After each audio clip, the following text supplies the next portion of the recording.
So another episode of History Erased program on History 2 channel that showed Germans' contribution towards the world.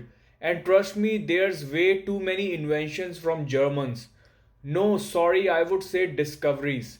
Why do you think there is anything new invented? No, never. Why?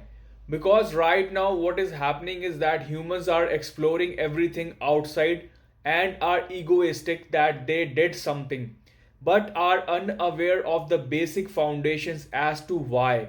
They just have the answer that it is what it is. No answer as to why.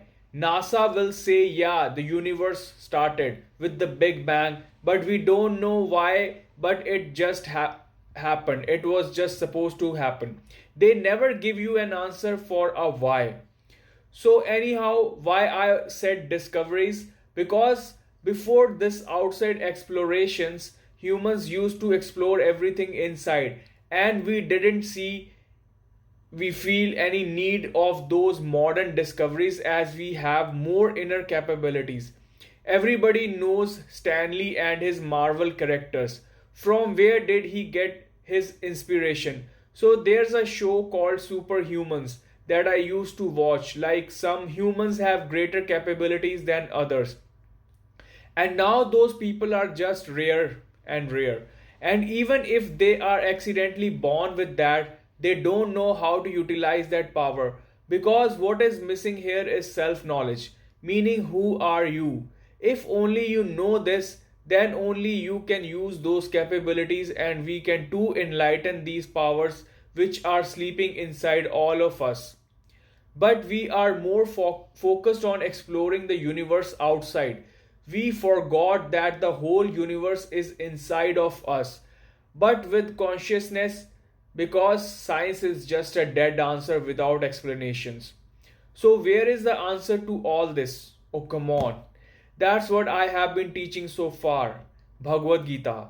Why I said dead for science is because Einstein can derive the equation of E is equal to mc square. But there's nothing new in that. And that equation is already in Bhagavad-Gita. And that's the basic foundation of Bhagavad-Gita. And additionally, it let us know how to do the conversion from M to E. They will just say E is energy and M is mass. But do you know I got this answer from Bhagavad Gita that E is God, which is your own last level, and you are now M, which is human. So there's a conversion possible to reach to your full potential, that is your own last level, and how that's possible, which you could only know by Bhagavad Gita. We humans have actually lost everything from inside and are now trying to fulfill all those weaknesses by exploring everything outside. And we have been able to cover up those weaknesses as well. But at what cost?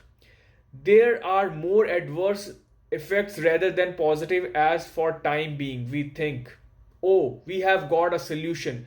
But later on, when we see the negative effects of that, then we start working towards correcting them as well, and the circle keeps on going, but we are never able to find a permanent solution. What is that? Only by self knowledge. You all know what I'm talking about, the Bhagavad Gita. So, NASA unexplained files and ancient alien shows say that there are aliens outside the earth who visit earth and are capable of telepathy. Are they wrong?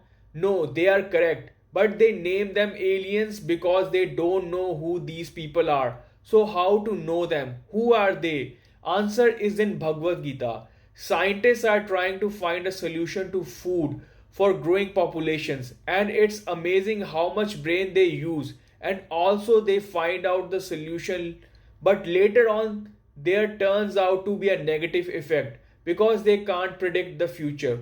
What about working on the root cause, which is population growth? Why don't they focus on it? Like they have plans to settle on Mars, why can't they control the population? Because the self knowledge is missing, which is Bhagavad Gita again. You know what is common among all the humans of the earth and still make them different? No matter if you are emotional or have a scientific brain or are a cunning mind like a politician, or you are the world's laziest person. But what can you never skip? What is it? You think a lazy person can skip it, or if you are too much tired, or too much emotionally broken, or even if you die. Yes, even if you plan on committing a suicide because of any reasons, but still you can't skip it. You would be reborn again. Yes, so nobody can skip it. And that common factor and still different for different people is the karam, the work people do. That is all Bhagavad Gita is all about. What work you should do. Why were you born? That's the teaching of Bhagavad Gita, the karma theory, the karam. Many have a doubt that Krishna is complete and Buddha is zero. Do you know Krishna's Virat Roop means zero? You know, the sum, when you sum up everything. So here someone is born, someone is dying, and there is water, there is air, fire. So it all sums up to a big zero. So that's the meaning of the Virat Rupa. So there's no difference between zero and complete. And complete means zero as well. Buddha reaches Krishna level via Bhagavad Gita formula. So that's why Krishna's Virat Roop means zero as well. So let's continue. Shri Bhagwan said, O Arjuna, it is in the difficult situation. How did you get this attachment, which is served by the non-Aryans, which causes misery in the next world and brings disgrace in this world? O Partha, give up this timidity, for it is unbecoming of men like you. O destroyer of enemies, give up the weaknesses of the heart that makes you inferior, and get ready for war. So this was said by Krishna. Sanjay has said this for Arjuna full of compassion, with tears of pity in his eyes. It is important to understand kindness a little. Sanjay said no, full of compassion, said full of mercy. Generally, kindness and compassion appear synonymous in the dictionary. Generally, we are also seen using both of these words in the same way. This creates a big misconception. Kindness means situational, and compassion means mental state. There is a fundamental difference between them. Karuna means one who has compassion in his heart. It has nothing to do with the outside circumstances. Even if a compassionate person is sitting alone, compassion will still flow from his heart. Just like a flower has bloomed in the desert, the fragrance will still be there. There is no connection with those on the path.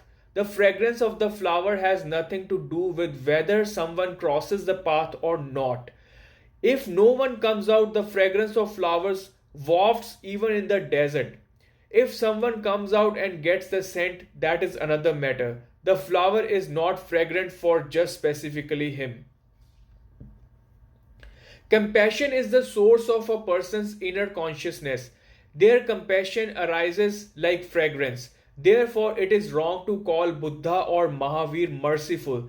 They are compassionate, very compassionate. Sanjay calls Arjuna full of compassion.